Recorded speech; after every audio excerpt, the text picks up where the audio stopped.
Close your eyes for a moment and picture yourself walking through a grand stone courtyard, somewhere in the ancient Mediterranean sun. The air smells of salt and burning cedar. Around you, towering walls are painted with scenes of animals, rituals, and gods. And at the center of it all, massive and proud, stands a bull. Not just any bull, a sacred one. To the Minoans, the earliest great civilization of Europe, the bull was not simply an animal. It was a living bridge between the human world and the divine. Its horns carved the shape of the crescent moon. Its breath was the rumble of the earth itself. When the ground shook beneath Crete, the ancient Minoans did not reach for a scientific explanation. They whispered that the great bull beneath the world had stirred in its sleep. Why would an entire civilization center its spiritual life around a single creature? Think about the most powerful thing in your everyday world. The thing that feeds you, frightens you, and commands your respect all at once. For early agricultural communities, the bull was exactly that. It plowed the fields that fed families. It could trample a man without a second thought. It was simultaneously provider and destroyer. The Minoans honored this duality with breathtaking sincerity. Enormous stone horns, which archaeologists call horns of consecration, were placed atop their palace walls. Bull imagery decorated their pottery, their frescoes, their ritual vessels. Sacred bull skulls called bacrania were offered at their altars. And here is the beautiful truth hidden beneath all of this. The Minoans were not worshipping blind power. They were honoring the wild, untamable force of life itself and humbly acknowledging their place within it. In a world that often feels chaotic and uncontrollable, perhaps there is still something quietly wise in that ancient bow of reverence. Suppose you found yourself standing inside a cool, dimly lit chamber deep within a Minoan palace. The limestone walls glow faintly in the torchlight, and there, resting on a stone pedestal before you, is a small figurine no taller than your forearm. A woman, composed, unafraid, and wrapped from wrist to shoulder in living snakes. She does not flinch, she does not run. She holds them outward, almost like an offering, her eyes wide and certain. This is the snake goddess, one of the most haunting and iconic figures ever recovered from Bronze Age Europe. Discovered by the British archaeologist Arthur Evans at the Palace of Knossos in the early 1900s, these small faience figurines, crafted from a glass-like glazed material, have sparked a century of wonder and debate. Who was she? A goddess? A priestess channeling divine power? A mortal woman elevated through sacred ritual? The snakes themselves are the key to understanding her. In nearly every ancient culture, snakes carried profound symbolism. They shed their skin and were born again. They moved between the world above and the world below. They were creatures of transformation, guardians of thresholds, messengers between the living and the dead. Think about the last time something in your life completely transformed. A loss that became growth, an ending that quietly opened a door.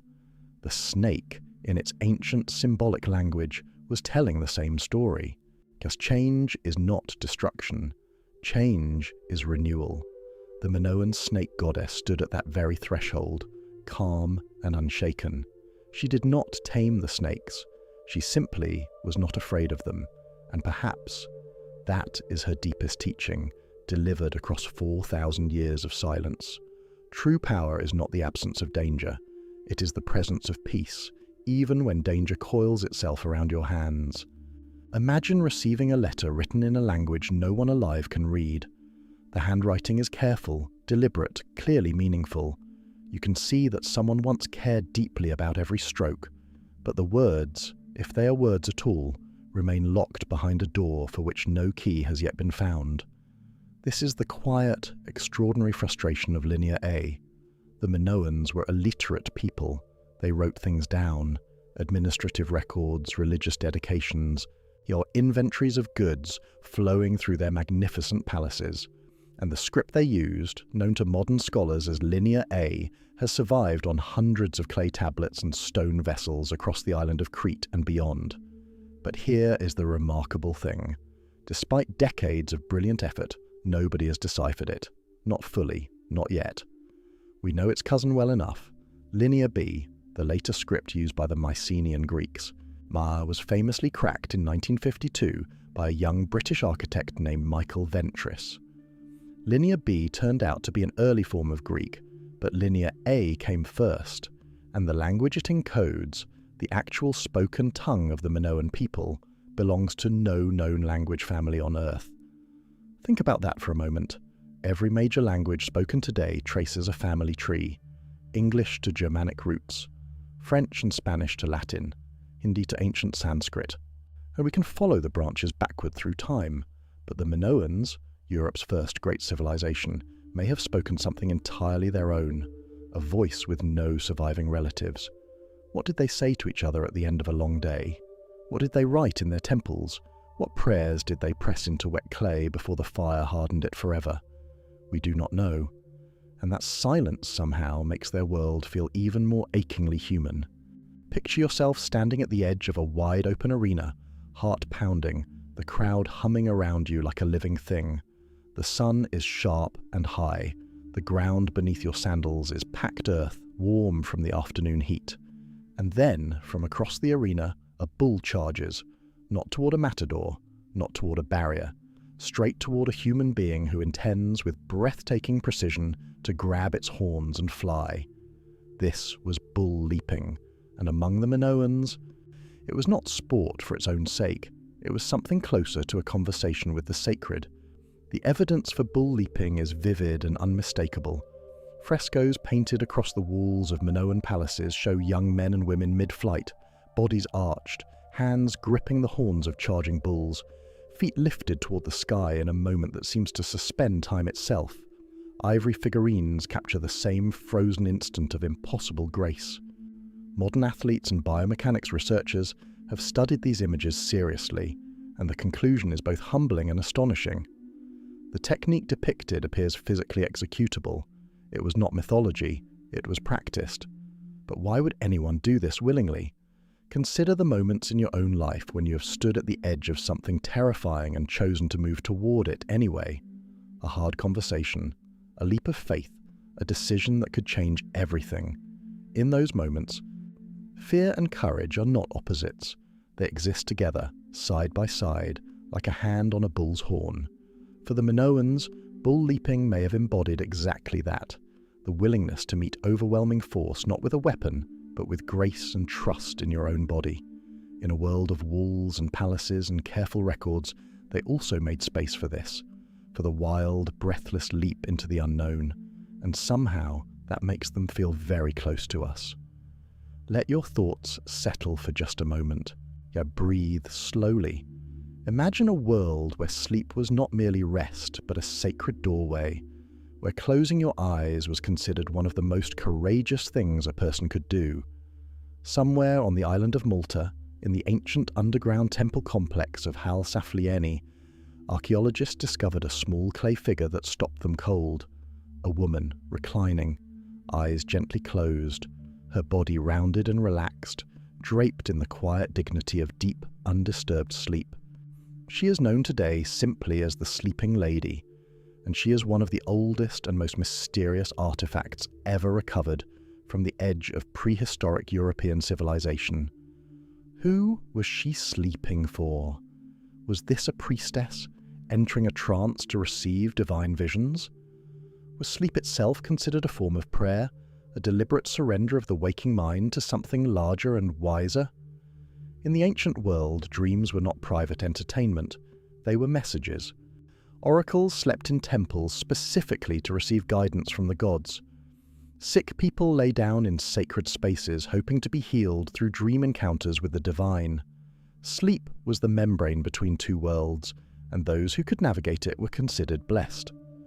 Think about the most vivid dream you have ever had, the kind that lingers in the morning light, carrying a weight that logic cannot quite explain. You did not manufacture that. It arrived. And perhaps some ancient part of you understands, instinctively, why early peoples found that arrival worth honoring. The sleeping goddess reminds us of something we have perhaps forgotten in our busy, brightly lit world. That stillness is not emptiness, that rest is not weakness, and that sometimes the most profound wisdom does not come when we are striving.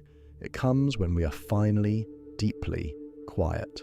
Think about what it would feel like to wake up one morning and watch the horizon turn dark, not gradually, not with warning, just a sudden, vast darkening of the sky, followed by a sound like the world breaking open at its seams. Somewhere around 600 years ago, on the island we now call Santorini, one of the most catastrophic volcanic eruptions in human history tore the centre of that island apart. The volcano known as Thera did not simply erupt. It collapsed inward, sending a column of ash and gas miles into the sky, triggering tsunamis that swept across the eastern Mediterranean and throwing a shadow, both literal and historical, over the entire Aegean world. And the Minoans, the great civilization flourishing just 100 kilometres to the south on the island of Crete, were never quite the same. Archaeologists have found thick layers of volcanic ash on Minoan sites. They have found evidence of buildings abandoned mid-use, pottery left on tables, as though people simply walked away.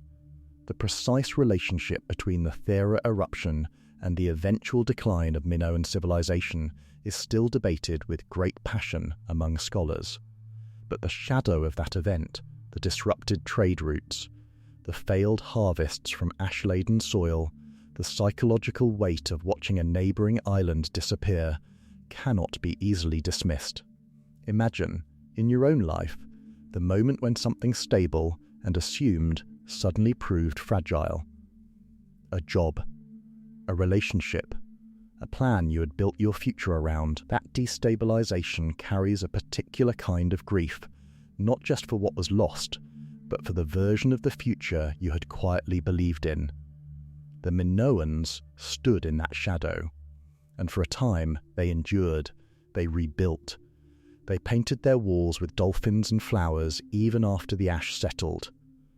That, in its own quiet way, is remarkable. Hold out your hand and imagine, resting in your open palm, a tiny golden pendant no larger than a coin. 2 bees facing each other, their wings spread in perfect symmetry, sharing between them a single drop of honeycomb. The craftsmanship is so fine, so precise, that you can see the texture of each wing, the gentle curve of each body. This is the famous Aegean treasure pendant, believed to be Minoan in origin, and it is considered one of the most exquisite examples of ancient goldwork ever discovered. But why bees? To the Minoans, bees were far more than insects. They were sacred intermediaries. In the ancient world, honey did not spoil. It lasted for decades, for centuries even, sealed in its golden chambers. Warriors were buried with it, wounds were treated with it. It was medicine, ritual offering, and symbol of eternal preservation all at once. And the hive itself was a marvel. Perfectly organized, endlessly productive, built through collective intelligence and cooperative devotion, with no single architect giving orders.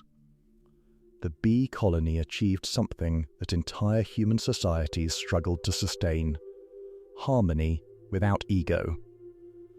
Consider the groups in your own life that function beautifully when everyone contributes without needing recognition. A family pulling together in a difficult season. A team that simply works, quietly and efficiently, without drama. There is something deeply satisfying about that kind of collective grace. The Minoans saw it in the bees and called it holy. The golden pendant captures 2 bees in the act of sharing, not competing, not hoarding, sharing. A single perfect droplet held between them like a gift. 4,000 years later, that image still carries something, a small, shining reminder that the most enduring things are often built not by one brilliant hand, but by many working faithfully together. Cast your mind back to a landscape of rolling hills and olive groves, somewhere on the sun-bleached island of Crete. On the surface, it looks like ancient farmland, quiet and unremarkable, but beneath your feet, buried under centuries of soil and silence, lies something vast. A palace, not a modest building. A labyrinthine complex of hundreds of rooms spanning multiple stories, complete with storage magazines holding thousands of ceramic jars, workshops humming with artisans, ceremonial spaces, and administrative centres managing the flow of goods across an entire sea trading network. The Palace of Knossos is the most famous, but it was not alone. Minoan palaces have been discovered at Phaistos, at Malea, at Zakros, and at Galatas. Each one a hub of civilization, a beating heart around which entire communities organised their lives. And scholars believe there may still be more waiting beneath the Cretan earth, patient and undisturbed. What strikes many people when they learn this is the sheer scale of ambition. These were not primitive people building rough shelters against the cold. The Minoans engineered multi-storey buildings with light wells designed to carry natural daylight deep into interior rooms.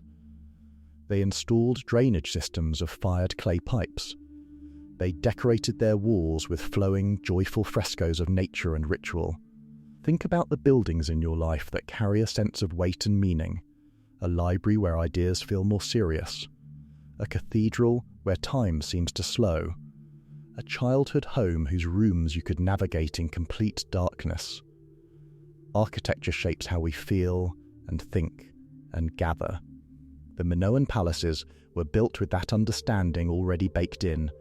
They were not just functional spaces, they were carefully designed environments meant to hold and elevate human life. And somewhere on that ancient island, more of them are still sleeping, waiting for the right moment to be remembered. Ask yourself honestly, when you imagine an ancient ruler, who appears? A king on a throne, almost certainly. A warrior in bronze armour. A man with a sceptre and a proclamation. This image is so deeply embedded in our collective imagination that it takes a deliberate effort to look past it. But the Minoans may ask us to look again. Unlike many ancient civilizations that left behind triumphant images of male rulers, the Minoan artistic record is strikingly different. Women appear everywhere in positions of prominence and authority. In the great frescoes of their palaces, women preside over ceremonies. Women occupy the central seats at public gatherings. Women perform religious rituals that appear to be the most significant their society recognized. The famous throne room at Knossos contains a single stone throne, low and elegantly carved. For a long time, everyone assumed it belonged to a king, but some scholars, examining the iconography and the surrounding imagery of griffins and lilies and sacred symbols, have suggested with serious scholarly weight that this throne may have belonged to a queen, or a high priestess, which in Minoan society may have been the same thing. We do not have their names. Linear A has not given them to us. We cannot say with certainty how power was distributed or inherited, but the images speak with a quiet insistence. Think about the people in your own life whose authority was real but never officially recorded. The grandmother who held a family together for decades. The woman whose counsel shaped every significant decision in a room where she held no formal title. History has a habit of forgetting them, but sometimes, if you look carefully enough at the walls, they are still there, presiding, steady and unhurried, exactly where they always were. Place yourself for a moment inside a Minoan palace, not in the grand ceremonial halls, but in a quieter corner of the building. Follow a narrow corridor until you find it. A bathroom. Not a pit. Not a corner of the courtyard. A dedicated room with a clay bathtub, and beneath the floors, a network of terracotta pipes designed to carry clean water in and wastewater out. The Minoans had running water. In a world we often imagine as uniformly primitive, where ancient peoples are assumed to have lived in conditions of basic discomfort, this discovery carries a particular kind of electricity. Archaeologists working at Knossos found an elaborate drainage and water management system that rivals, in its fundamental principles, what would not become standard in European cities for another 3,000 years. They channeled rainwater from palace rooftops into cisterns. They designed pipe sections that tapered at the joining points, which actually increased water pressure and reduced sediment buildup. Engineers who have studied these systems in the modern era have described their design as genuinely sophisticated. How did they figure this out? Through long observation, through patient experimentation, through the kind of practical genius that does not announce itself with fanfare, but simply solves the problem in front of it. Think about the invisible systems in your daily life that you rely on completely without ever thinking about. The pipes behind your walls, the drains beneath your streets. These things feel modern, feel recent, feel like achievements of our age. And yet here, in the ruins of Europe's first great civilization, someone 4,000 years ago was already thinking about the same questions. Where does the water come from? Where does it go? And how do we make it serve us with grace? Some questions, it turns out, are as old as civilization itself. Picture yourself seated beneath a sprawling grapevine, its broad leaves filtering the afternoon light into gentle, shifting patterns across the stone beneath you. The air is warm and faintly sweet. Someone beside you lifts a painted clay cup, breathes in slowly, and smiles before drinking. This moment, so ordinary, so human, was happening on the island of Crete more than 3,500 years ago. The Minoans were among the earliest sophisticated winemakers in the European world.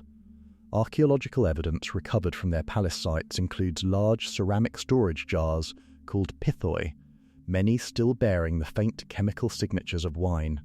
Grape seeds, vine cuttings, and elaborate wine press installations have been uncovered across Crete, telling a story not of occasional, accidental fermentation, but of deliberate, carefully managed viticulture. They cultivated specific varieties. They stored wine in temperature-controlled underground magazines. They traded across the Aegean in painted vessels that archaeologists have traced as far as Egypt and the Levantine coast. But here is what makes this particularly moving. Wine, in virtually every ancient culture, was never merely a drink. It was a social architecture. It shaped the table, the conversation, the ritual, the memory. When the Minoans poured wine at their sacred ceremonies, they were not simply refreshing themselves. They were weaving together the human and the divine in a shared cup. Think about your own relationship with the rituals of gathering. The tea that marks the beginning of a difficult conversation.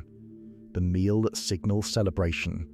The shared drink that says, without words, we belong to each other right now. The Minoans understood this instinctively, thousands of years before anyone wrote it down as philosophy. Some of the most profound human truths have never needed language at all. They just needed a cup, a vine, and the willingness to sit together in the sun. Imagine waking before dawn in a Minoan village, pulling on your linen dress in the cool darkness, and walking out into fields still wet with dew. The crocus flowers are open now, small and violet, their rust-red stamens trembling in the early morning air. You have perhaps 2 hours before the heat of the day closes them again, so you work with careful, unhurried fingers, thread by thread, flower by flower. One of the most celebrated frescoes recovered from the ancient site of Crete on the island of Thera, buried and perfectly preserved beneath volcanic ash, shows a young woman gathering saffron. She kneels among crocus blossoms, placing the tiny harvested threads into a small basket with an expression of focused devotion. Another fresco from the same site shows a blue monkey performing the same task, an image so unusual and delightful that scholars have debated its meaning for decades. Saffron was not a casual commodity. In the ancient world, it took roughly 150,000 hand-harvested flowers to produce a single kilogram of dried saffron. It was precious enough to be offered to the gods. Minoan frescoes depict saffron being brought as a ritual offering, carried in formal procession, treated with the reverence one might show toward gold. And yet it was also practical, used as medicine, as dye, as perfume, as a flavouring woven into the fabric of everyday Minoan life.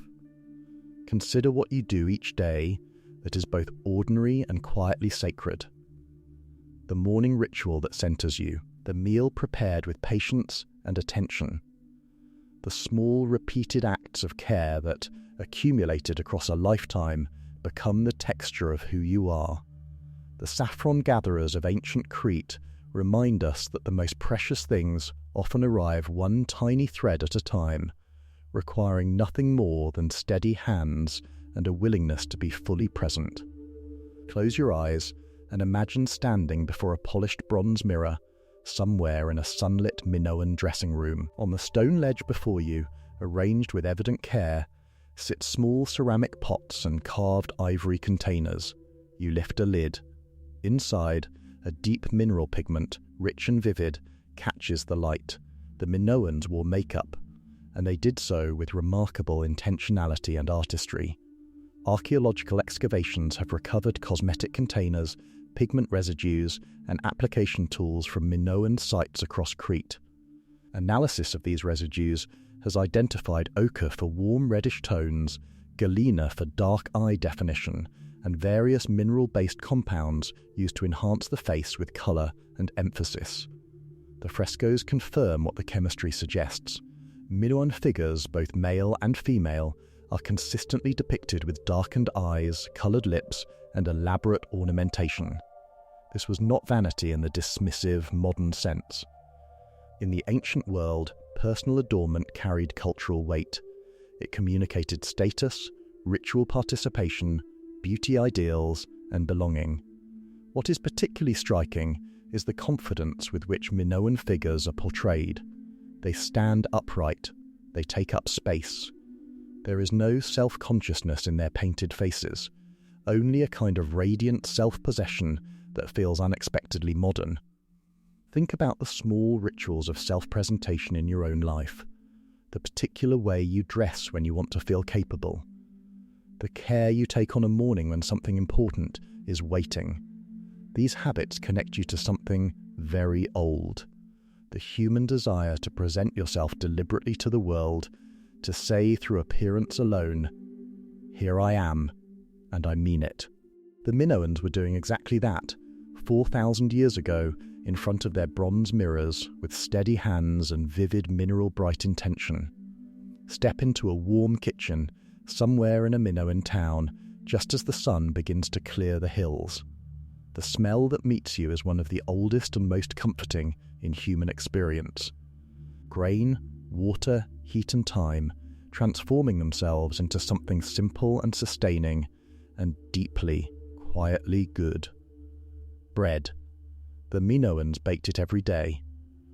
Archaeological evidence from their palace sites and settlement ruins includes clay ovens, ceramic baking trays, grinding stones worn smooth from long use, and carbonized grain seeds preserved in the very layers of destruction that covered their cities. Wheat and barley were their primary crops, cultivated in the fertile plains of Crete and stored in vast palace magazines in quantities that speak to sophisticated, centrally coordinated agricultural management. The palaces themselves served partly as redistribution centres. Grain came in from the surrounding countryside, was recorded in careful administrative tablets, and was redistributed outward to workers, craftspeople, and communities who depended on that central network of supply. There is something almost tender about this system when you see it for what it was. A civilization organising itself around the fundamental act of making sure everyone had enough to eat. Think about the last time someone baked something for you without being asked. The loaf left on a doorstep. The warm offering placed in your hands. These gestures carry an ancient grammar of care that does not need translation. When the Minoans ground their grain each morning, when they shaped the dough with practiced hands and slid it into the heat of a clay oven, they were participating in something far larger than a meal. They were enacting the essential human promise. I see that you are hungry. Here, let me feed you. Some things do not change. Some kindnesses are simply permanent. Suppose you found yourself standing on a Minoan harbour dock, watching a broad-hulled wooden ship being loaded in the early morning light. Ropes and shouts and the creak of timber. Ceramic jars sealed with clay stoppers. ingots of copper shaped like stretched ox hides, stacked with careful weight distribution, bolts of dyed cloth, sealed containers of olive oil and wine and honey. The ship is heading somewhere. Egypt, perhaps, or the coast of the Levant, or the Aegean islands scattered like stepping stones toward the Greek mainland. The Minoans were traders, not warriors first, not conquerors, but merchants and ambassadors of goods and culture. Their artifacts have been found in Egypt, in the Levant, in Cyprus, in mainland Greece, in Anatolia. Egyptian tomb paintings show figures bearing Minoan-style vessels as tribute or trade goods, people from the north carrying beautiful things. What is remarkable about the Minoan trading model, as best as scholars can reconstruct it, is the apparent absence of military enforcement. They did not build warships designed for battle. They built cargo ships designed for capacity and range. Their influence spread not through conquest, but through the quiet, persistent power of desirable goods and cultural ideas. Consider how the things you genuinely love tend to travel. A recipe shared between friends that eventually crosses a city, then a country. A song passed forward by those who feel something in it. A craft technique carried from teacher to student across generations. These things spread not because anyone forced them to, but simply because they were worth having. The Minoans seem to have understood this intuitively, that the most durable form of influence is not domination. It is the offering of something so good, so beautiful, so genuinely useful that people reach for it willingly. That is a lesson that still carries its full weight today. Walk yourself into any of the great Minoan palace sites, even today in their ruined state, and the first thing that catches you is the colour. Not the grey of broken stone, not the brown of ancient dust, but the persistent, almost defiant suggestion of vivid, living pigment in the fragments that remain. The Minoans painted their walls, everywhere, continuously, with an exuberance and naturalistic joy that has no real parallel in the ancient world.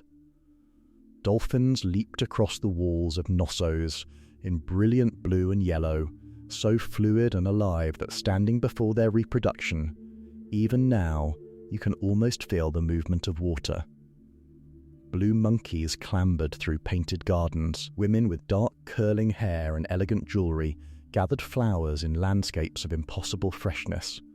A young prince, or perhaps a priest-king, walked through lilies wearing a feathered crown, his posture relaxed, his expression serene.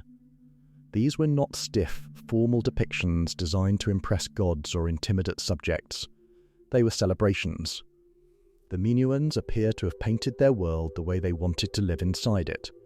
Freely, colourfully, close to nature, full of movement and grace. Think about the spaces in your own life that you have made deliberately beautiful. The plant on a windowsill, the photograph pinned to a wall, the colour you chose for a room because it made you feel something you wanted to keep feeling. These choices are not trivial. They are deeply human. They say something essential about the kind of inner life you are cultivating and the kind of world you want to inhabit. The Minoans covered their walls in dolphins and flowers and joyful, leaping figures because that was the world they believed in. And thousands of years later, standing in the ruins of what they built, you can still feel the warmth of that belief glowing quietly beneath the stone. Breathe in for just a moment. Not any particular scent, just the simple act of breathing slowly and deliberately. Notice how smell bypasses everything analytical in you. It arrives before thought, before words, straight into memory and emotion, unfiltered and immediate. The Minoans knew this, and they built an industry around it. Archaeological excavations at a site called Pyrgos Mavraki on the northern coast of Crete have uncovered what researchers believe to be one of the oldest perfume production facilities ever discovered, dating back approximately 4,000 years. The site contained dozens of clay containers, distillation equipment, stone mortars, and residues of aromatic plants including lavender, rosemary, pine, coriander, bergamot, and juniper. This was not casual or accidental, this was manufacturing. Organised, skilled, and operating at a scale that implies substantial demand and deliberate trade. Perfume in the ancient Minoan world served multiple purposes simultaneously. It was personal adornment and social signal. It was ritual offering, carried to temples and poured across altars as a gift to the divine. It was medicine, since aromatic plants were understood to carry healing properties. And it was trade commodity, sealed into beautiful ceramic vessels and shipped across the Aegean to buyers who valued it enormously. Consider how profoundly scent shapes your experience of daily life. The smell of a particular food that instantly returns you to childhood.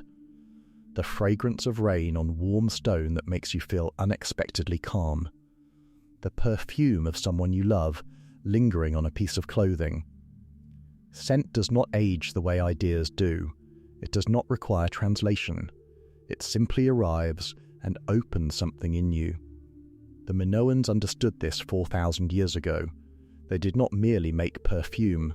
They understood that to shape the air around a person was, in the most intimate possible way, to shape how they felt inside it. Imagine standing on a rocky Minoan shoreline at low tide, basket in hand, the smell of salt and seaweed sharp in the cool morning air. You are searching for something specific. A particular small shellfish, the murex, hiding in the wet rock crevices around you.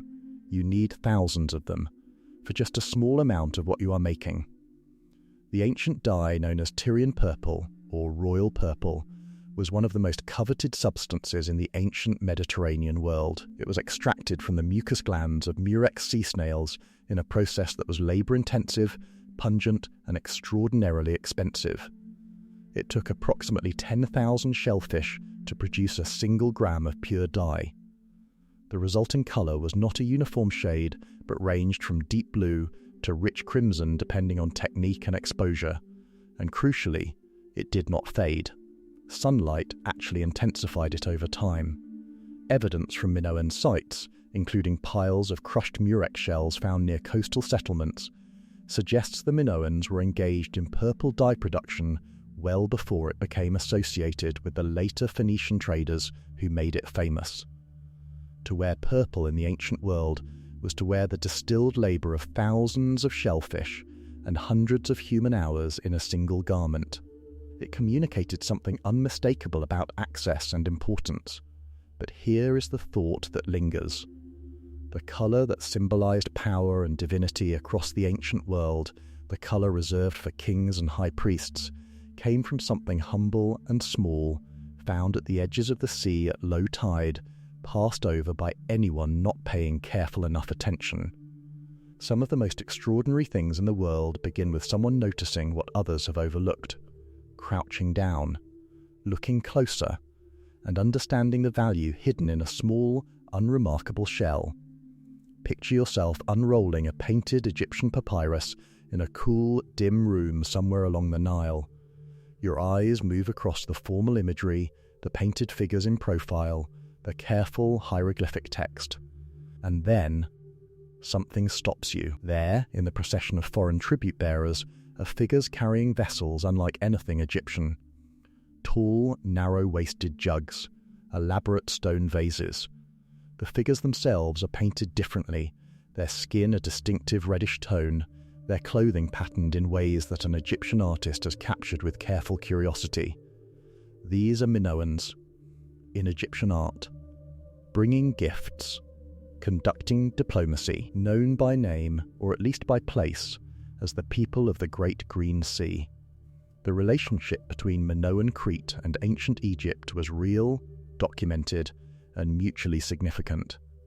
Minoan pottery has been excavated from Egyptian sites. Egyptian objects, including stone vessels, scarabs, and figurines, have been found in Minoan palatial contexts. Egyptian wall paintings at sites including Avaris appear to show Minoan-style frescoes, blue monkeys and bulls and leaping figures, suggesting that Minoan artists may have worked directly on Egyptian walls, or that Egyptian artists had absorbed Minoan visual ideas so deeply that they could reproduce them fluently. Think about the last time an idea, an image, a piece of music from somewhere unfamiliar entered your life and quietly changed something in you. Perhaps you did not even notice it happening. The influence arrived gently and stayed. The great civilizations of the ancient Mediterranean were not isolated. They were in conversation. Persistent, creative, cross-cultural conversation, conducted through traded goods, shared artists, diplomatic gifts, and the slow osmosis of ideas moving across open water. The Minoans and the Egyptians were listening to each other across 3,500 years of silence. And the evidence, preserved in paint and clay and stone, still echoes today. Hold in your imagination a small stone, smooth and heavy in your palm. Its colour is unlike anything found in the everyday world. Not quite blue. Not quite violet. Deeper than the sky, threaded with veins of gold-white pyrite that catch the light like stars suspended in midnight. This is lapis lazuli, and the fact that it exists in Minoan jewellery and ritual objects at all is, when you follow the thread backward, quietly extraordinary. Lapis lazuli does not come from Crete. It does not come from Egypt or Greece or anywhere in the Mediterranean basin. The only significant ancient source of this stone was the Badakhshan region of what is now northeastern Afghanistan, thousands of kilometres from the Aegean Sea, separated by mountain ranges, river systems, deserts and the territories of dozens of different cultures. And yet it arrived. At Minoan sites, in Minoan hands, cut and shaped and incorporated into objects of evident significance and beauty. This means that even 4,000 years ago, before the Silk Road had a name, before anyone had mapped the known world in any systematic way, a chain of human exchange stretched from the mountains of Central Asia to the islands of the Aegean, trader passing stone to trader. Language barriers navigated, trust extended across cultural distances that must have felt, at times, almost incomprehensible. Think about the objects in your own life that have travelled to reach you. The food on your table tonight that grew on another continent. The fabric of your clothing, woven far away by hands you will never meet. We are all, in this way, the beneficiaries of a chain of human cooperation that stretches back further than we can easily imagine. The lapis lazuli in a Minoan necklace is not merely beautiful. It is a testament to the ancient, irrepressible human conviction that what lies beyond the horizon is worth reaching for, and that the journey of something precious from hand to hand across impossible distances is, in itself, a kind of wonder. Settle into a quiet moment and let yourself imagine an ancient civilization with no great battle scenes carved into its walls, no triumphant kings standing over fallen enemies, no chariots of war thundering across painted friezes, no monuments dedicated to conquest and domination, just people, living. This is one of the most quietly remarkable things about the Minoans. In a world where nearly every other ancient civilization left behind extensive artistic evidence of warfare and military glory, the Minoans left behind dolphins and flowers and joyful gatherings. Scholars have studied their art with careful, searching eyes, and the consensus is striking. Images of organised warfare are almost entirely absent from the Minoan visual record. This does not mean they were naive or defenceless. It means their values appear to have been oriented differently. Their energy, their resources, their artistic imagination were directed not toward domination, but towards something else entirely. Beauty, trade, ritual. The cultivation of a rich, textured daily life. Archaeological evidence supports this reading. Minoan settlements were not primarily fortified. Their palaces were not designed with defensive walls of the kind that surrounded contemporary civilizations in the Near East. they built for living, not for withstanding siege. Think about the people in your own life who carry this same quality. The ones who do not compete or dominate or push for recognition, but who simply bring something warm and sustaining to every space they enter. They are rarely the loudest people in the room, but their presence somehow makes everything better. The Minoans remind us that a civilization can be genuinely great without being militarily dominant. That power expressed through beauty and connection and cooperative exchange is not weakness dressed in gentle clothing. It is perhaps the most quietly radical form of strength there is. Imagine being invited to a gathering in a Minoan palace courtyard as the sun begins its slow descent toward the sea. Long stone benches line the walls. The air carries the mingled aromas of roasting meat, heated olive oil, fresh herbs, and warm bread. Around you, people are settling in, voices rising and falling in animated conversation, the evening light turning everything amber and gold. This was not an occasional indulgence. For the Minoans, communal feasting was a cornerstone of social and religious life. Archaeological evidence for Minoan feasting is rich and specific. Enormous quantities of animal bones, including cattle, sheep, pig and deer, have been recovered from palace ceremonial contexts, bearing the marks of butchering and communal consumption. Vast storage magazines held hundreds of large ceramic jars containing olive oil, wine, honey and grain in quantities that far exceeded any single household's needs. The palaces functioned partly as feasting centres. Scholars believe that large ceremonial meals were used to reinforce social bonds, honour the divine, redistribute agricultural wealth, and consolidate the political and religious authority of the palace elite. Eating together was not incidental, it was structural. But here is what feels most resonant about this across the span of 4,000 years. Feasting was the language the Minoans used to say we belong to each other. The meal was the medium through which obligation, gratitude, celebration, and collective identity were expressed and renewed. Think about the meals in your own memory that were never really about the food, the holiday table where everyone gathered despite the distances between them. The meal shared after a funeral, quiet and sustaining. The celebratory dinner that lasted far too long and felt exactly right. These moments carry weight because they are ancient. The Minoans knew this, and they built their palaces accordingly, with storage for thousands of jars and space, enough for everyone to gather. Picture yourself as a young person in a Minoan crowd, pressed close to the edge of a great open courtyard, watching something that makes your breath catch completely. A figure runs toward a living, charging bull, not away from it, toward it, and at the last possible instant, hands grip those great curving horns, a body arcs upward into the bright Aegean sky, flips, and lands with controlled grace on the animal's broad back, before dismounting cleanly onto the ground behind it. The crowd does not scream in horror. They exhale in wonder. We touched briefly on bull leaping earlier in this series, but the acrobatic dimension of Minoan culture extends far beyond that single extraordinary practice. The Minoans appear to have cultivated a genuine culture of physical artistry.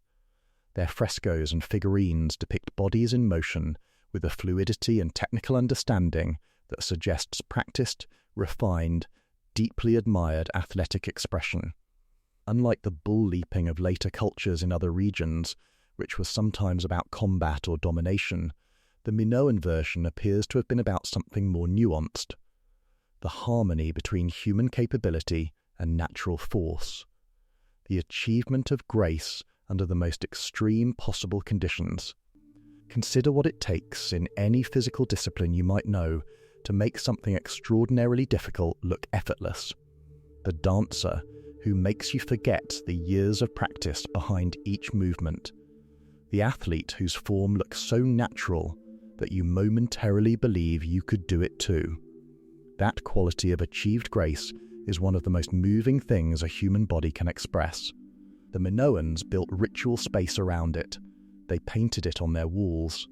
They turned the human body in motion into a form of worship, and in doing so, they remind us that physical excellence, pursued not for dominance but for beauty, is one of the oldest and most enduring forms of art.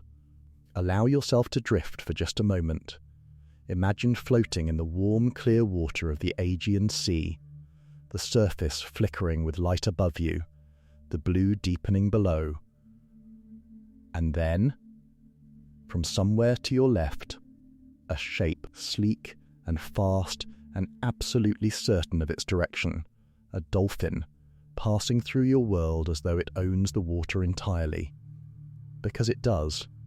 For the Minoans, the dolphin was not merely a beautiful creature of the sea, it was something closer to a symbol of the world itself as they wanted to experience it. The famous dolphin fresco from the Queen's Megaron at Knossos remains one of the most breathtaking pieces of ancient decorative art ever discovered.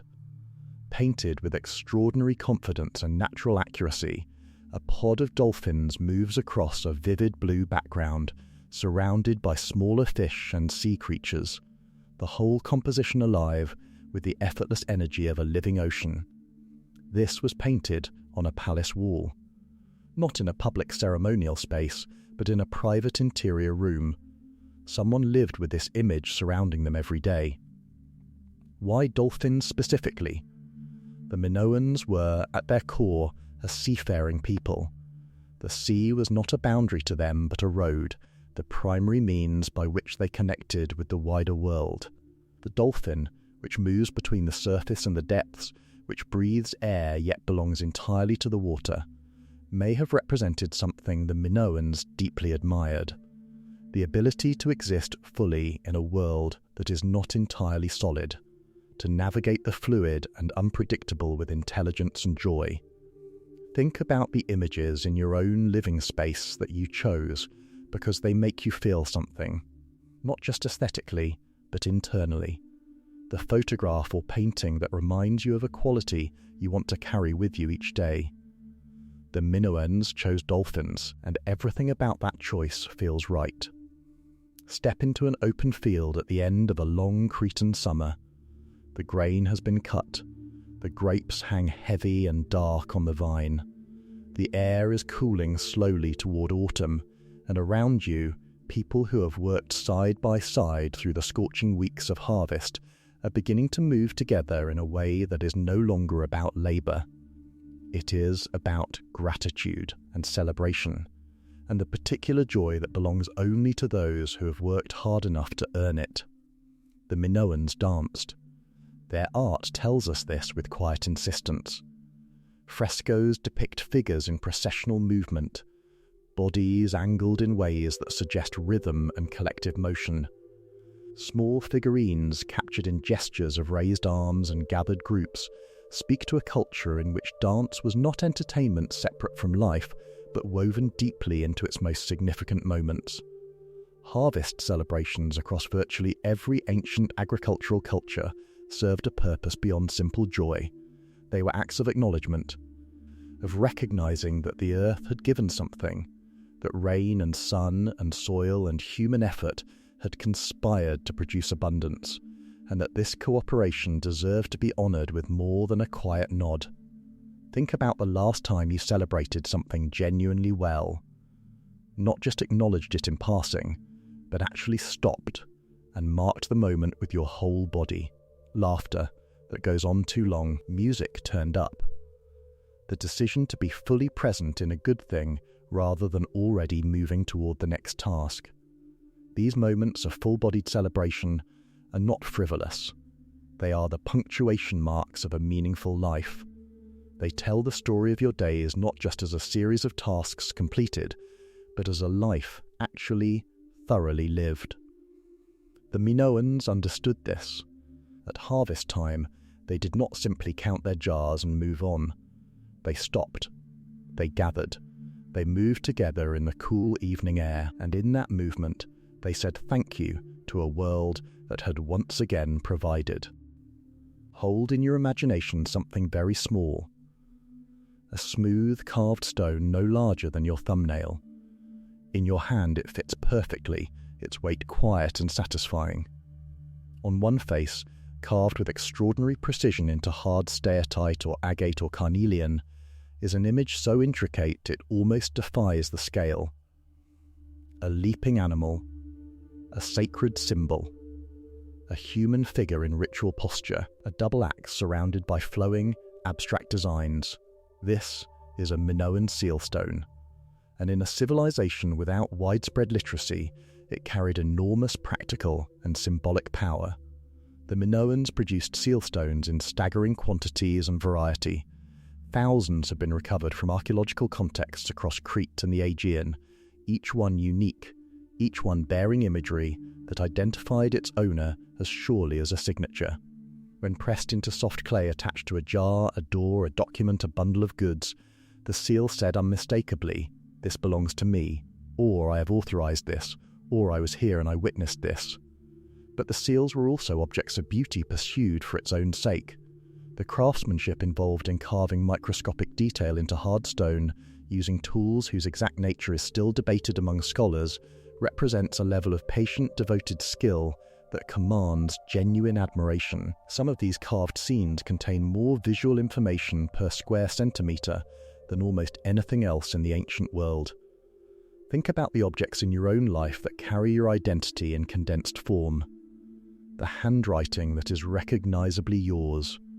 The signature that represents everything about your name without explaining any of it. The small personal object that, if found by someone who knew you well, would tell them immediately that it was yours.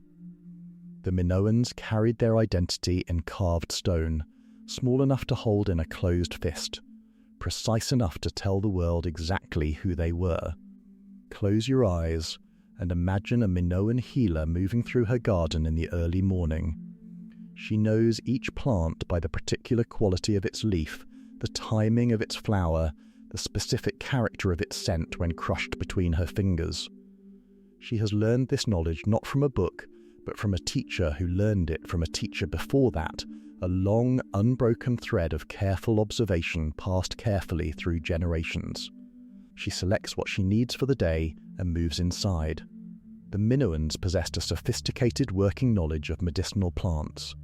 Archaeological evidence, including plant residues in ceramic vessels and the presence of specific species in habitation layers, combined with what we know of broader Bronze Age Mediterranean herbal traditions, paints a picture of a culture actively engaged in botanical medicine. Herbs such as coriander, dill, fennel, sage, and various species of mint have been identified at Minoan sites. These were not merely culinary additions. In the ancient world, the boundary between cooking and medicine was permeable and practical. The plant that flavoured your meal also treated your fever, eased your digestion, and cleaned your wound. Linear B tablets from the later Mycenaean period that inherited Minoan administrative traditions list medicinal plants as palace commodities, items tracked and valued with the same careful attention given to gold and grain. This strongly suggests that the Minoan predecessors were managing and valuing these plants with similar seriousness. Think about the remedies you reach for from instinct rather than instruction, the warm drink that eases a sore throat, the particular herb your grandmother kept in her kitchen that seemed to solve a surprising range of problems. These instincts are not random. They are echoes, remnants of a long, unwritten conversation between human beings and the plant world, a conversation the Minoans were participating in 4,000 years ago, in a garden still warm with morning light. Imagine dipping your finger slowly into a jar of pure honey, the way it resists for a moment, and then yields completely, thick and amber and impossibly sweet.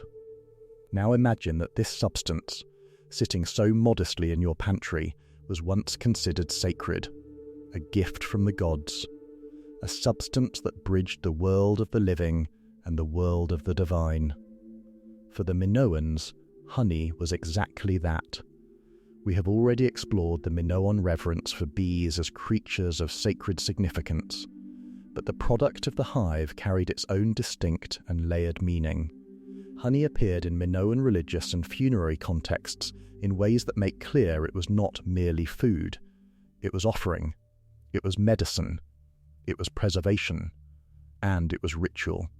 Sealed ceramic vessels bearing traces of honey have been found in Minoan burial contexts, placed with the dead as provisions, or perhaps as symbols of the sweetness waiting in whatever came next. Honey was used in the preparation of ritual beverages, mixed with wine and herbs to create drinks consumed during ceremony.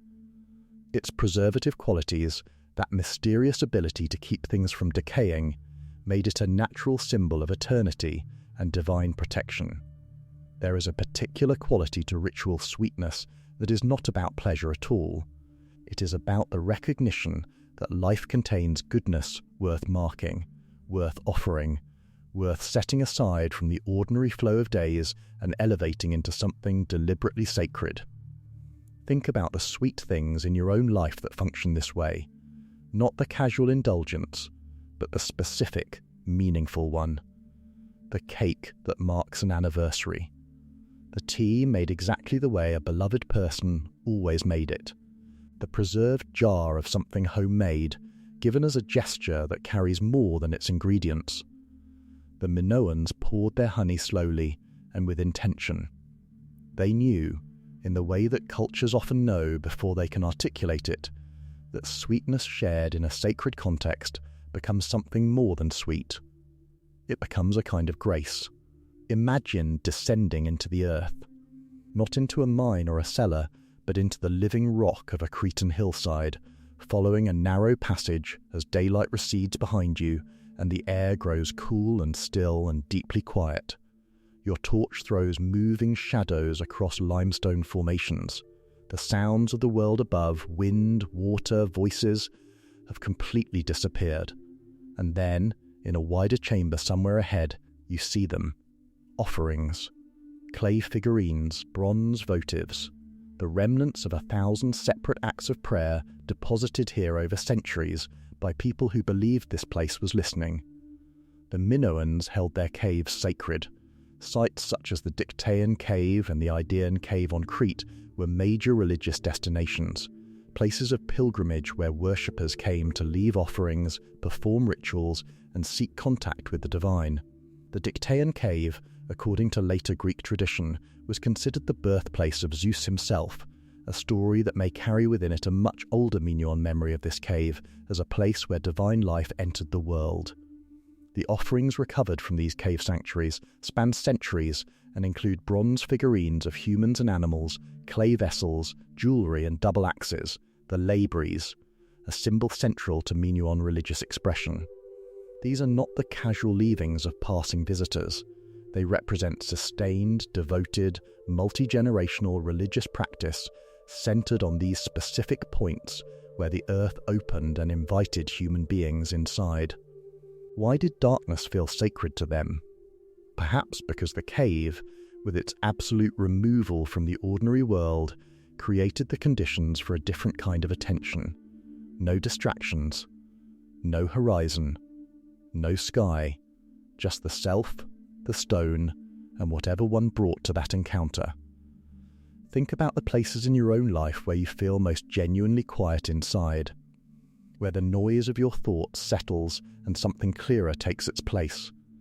The Minoans found that place in the earth itself, in the cool, patient dark, in the place where the stone curved around them like an answer. Picture yourself rising before dawn in a Minoan settlement, the sky still deep purple and full of stars, the air carrying the first faint hint of the day's warmth, still hours away. You stretch, you breathe, and then you begin. Because for the Minoans, the disciplined cultivation of the body was not separate from the cultivation of the spirit. They appear to have been a deeply athletic people, not in the narrow, competitive sense of winning and ranking, but in the broader and more generous sense of honouring the body as a living, capable, magnificent instrument. The evidence for Minoan athleticism is threaded through their art with quiet consistency. Beyond the famous bull-leaping scenes, Minoan frescoes and figurines depict boxing and wrestling in contexts that appear both ritualized and genuinely practiced. The boxer Rhyton, a carved stone vessel discovered at Hagia Triada, shows a series of athletic scenes, including boxing figures in stances of technical engagement that demonstrate real knowledge of combat sport. Minoan figures in art are consistently depicted with a particular body ideal: narrow waists, broad shoulders, upright posture, an almost architectural quality of physical confidence. This is not accidental stylization. It reflects a culture that admired and invested in physical capability. But here is what distinguishes Minoan athletic culture from the later Greek Olympic tradition. There is no strong evidence of the fierce individual competition for glory and prizes that characterized later athletic events. Minoan athleticism seems oriented more toward excellence as a collective and ritual value than toward the conquest of other individuals. Think about the physical practices in your own life that you pursue not for competition, but for the simple, sustaining pleasure of capability. The morning walk that clears your mind, the form of movement that makes you feel at home in your own body. The Minoans knew this feeling 4,000 years ago. They built it into their culture deliberately and joyfully. They understood that a body in motion, trained with patience and care and used with grace, is not merely a body at all. It is a kind of prayer. Bring yourself to stand before a smooth, still pool of water somewhere in the Minoan world. The morning light is low and golden. You lean forward slightly, and your face appears below you, rippling gently before settling into stillness. You study yourself, not with vanity exactly, but with a particular quality of attention that is among the most distinctly human things there is: the desire to see your own face clearly. The Minoans understood this desire and answered it with technology that for its time represented a genuine achievement of craft and material knowledge. They made mirrors from polished bronze, thin discs of hammered and refined metal, brought to such a high finish that the surface returned a clear, warm reflection. Carved handles of ivory or bone made them comfortable and beautiful to hold. These were not rough or utilitarian objects. They were made with obvious care for the experience of using them. Bronze mirrors have been recovered from Minoan burial and palace contexts, sometimes placed with the dead as cherished personal possessions, sometimes depicted in frescoes in the hands of women engaged in private grooming rituals. They were clearly valued objects, the kind of thing a person owned with a sense of particular attachment. But think about what a mirror actually does, philosophically speaking. It gives you the one view of yourself that you can never have naturally. Your own face as others see it, reflected back with patient honesty. The mirror does not flatter or soften unless you polish it that way. It simply shows you what is there. Think about the moments in your own life when something or someone has functioned as a mirror. A friend whose response to you revealed something about yourself you had not seen clearly before. A piece of writing that reflected your inner life back with unexpected accuracy. The Minoans polished their bronze until it shone. They wanted clarity. They wanted to see themselves truly. That impulse has not aged a single day. Imagine a warm Minoan afternoon somewhere in the quieter quarters of a bustling palace complex. Grain stores line the walls of a cool magazine, and there, moving with the absolute self-possession that belongs to only one kind of creature on earth, a cat threads its way between the great ceramic storage jars, pauses, surveys the room with calm authority, and settles into a patch of light. The Minoans kept cats, and the relationship between this civilization and the domestic cat is one of the most quietly charming threads in the entire tapestry of their culture. Cats appear in Minoan art with a naturalness that suggests genuine familiarity. A fresco from the site of Hagia Triada depicts a cat stalking through a landscape of rocks and vegetation with a posture so accurately observed that you can almost feel the particular quality of feline concentration that any modern cat owner would recognize immediately. These are not stylized decorative animals. They are portraits of specific behavior drawn from close, affectionate observation. The practical logic of the Minoan cat is easy to understand. A civilization built around the storage of enormous quantities of grain and olive oil and wine would have faced a persistent problem with rodents. Cats were the elegant, self-sufficient solution, requiring nothing more than the opportunity to do what they did naturally. But the artistic evidence suggests the relationship went beyond the purely functional. The Minoans appear to have found something worth watching in the cat. Its independence, its precision, its quality of complete presence in whatever it was doing at any given moment. Think about what it is about animals that draws you into observation. The way watching a creature being fully and uncomplicatedly itself can quiet something restless inside you. The Minoans noticed this. They painted their cats with affection and attention, not as symbols, not as gods, but simply as themselves, and in doing so, they left behind one of the most relatable details of their entire world. Run your fingers through your hair for a moment, a gesture so automatic you likely never think about it at all. This small act of daily self-tending, this routine reach for order and care, connects you in a direct and unbroken line to every human being who has ever lived, including the Minoans, who made their combs from ivory and made them beautifully. Carved ivory combs have been recovered from Minoan archaeological contexts, and they are remarkable not simply as functional objects, but as evidence of how seriously this civilization took the aesthetics of daily life. These were not rough-hewn tools. They were carved with decorative detail, shaped with attention to how they would feel in the hand and look on a dressing table, made to last and made to be admired. Ivory itself tells a wider story. The material came from elephant tusks, which means it arrived in Crete through trade networks connecting the Aegean to Africa and the Levant. Every ivory comb in a Minoan dressing room was the endpoint of a long journey across sea and land, passing through many hands before being shaped by a Minoan craftsperson into something personal and precise. There is something remarkable about the fact that a civilization 4,000 years ago was importing raw materials from across the known world in order to craft objects as intimate and domestic as combs. It speaks to a standard of daily life that aspired constantly upward, that believed the objects of everyday use deserved the same quality of intention as the objects of ritual and ceremony. Think about the everyday objects in your own life that carry a quality beyond pure function. The cup you reach for specifically in the morning, the pen that writes a certain way, the small, particular thing that turns a routine act into something almost pleasurable. The Minoans understood that the texture of a daily life is built from exactly these small elevations, and they carved that understanding into ivory, one careful tooth at a time. Hold still for a moment and picture a Minoan craftsperson at work. Not in a grand ceremonial space, but in a small, well-lit workshop, surrounded by the smell of warm bone and the fine white dust of careful carving. In one hand, a piece of elephant ivory, dense and creamy. In the other, a tool of bronze or hard stone, and emerging between them, slowly and with absolute patience, a figure.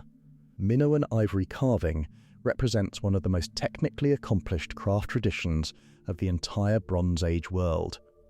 Objects recovered from sites across Crete include ivory figurines of extraordinary delicacy, carved gaming pieces, decorative inlays for furniture and boxes, relief carvings of animals and humans in motion, and ritual objects whose purpose we can only partially reconstruct. The quality of work embedded in these pieces is genuinely startling when you see it directly.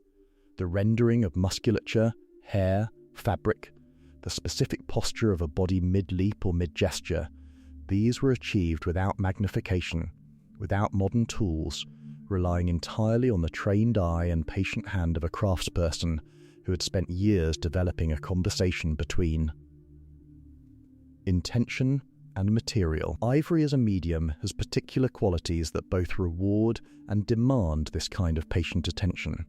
It does not forgive hasty cuts. It requires understanding of its grain, its resistance, its tendency to crack if approached wrongly.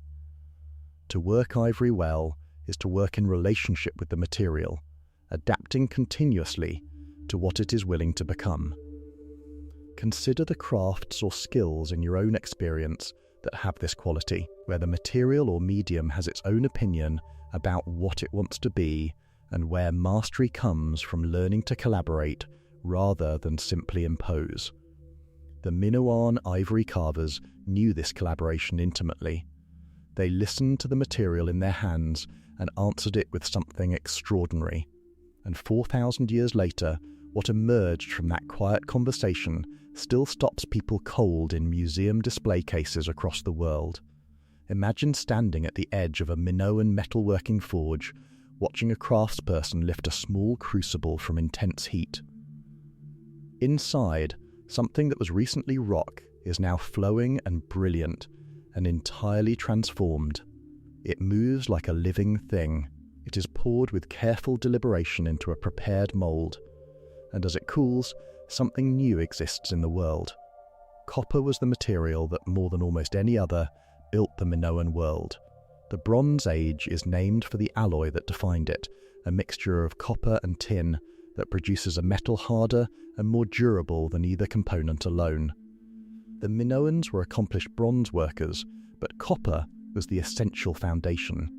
Cyprus, whose very name derives from the ancient word for copper, was a primary supplier, and Minoan trading connections with Cyprus were substantial and well documented in the archaeological record.